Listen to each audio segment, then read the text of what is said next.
আজকের কাল্পনিক গল্পের কাল্পনিক চরিত্র সোনাই আর বাবুন। সোনাই আর বাবুনের ভালোবাসার সম্পর্ক সেই ক্লাস 9-10 থেকে। বর্তমানে ওরা চাকরি করছে আর 4 মাস পর ওদের বিয়ে। দুজনেই কলকাতার রক্ষণশীল পরিবারের, যেখানে এখনও এমন অনেক নিয়ম মেনে চলা হয় যেগুলো শুনলে অনেকেরই মনে হবে বাড়াবাড়ি। সোনাইয়ের একটা খুব গোপন ইচ্ছে আছে, আর সেটা শুধুমাত্র বাবুন জানে। এক শনিবার সোনাই আর ওর পাড়ার 3 বন্ধু, 3জনেই মহিলা, ওরা বীরভূম বেড়াতে গিয়েছিল। বাড়ির থেকেই সব ব্যবস্থা করে দেওয়া হয়েছিল, বাড়ির গাড়ি নিয়েই গিয়েছিল। সন্ধে 7টা নাগাদ ওদের হোটেল রুমের দরজায় কে যেন নক করে। সোনাই দরজা খোলে, আর বাবুনকে দেখে ওরা তো সবাই অবাক।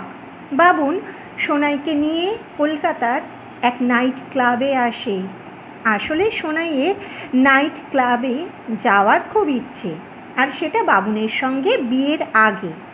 বাবুন সোনাইয়ের সেই ইচ্ছে পূরণ করে, আর পরদিন অনেক সকালে বীরভূমের সেই হোটেলে সোনাইকে পৌঁছে দিয়ে আসে। এটাই সোনাই আর বাবুনের নিজস্ব গল্প।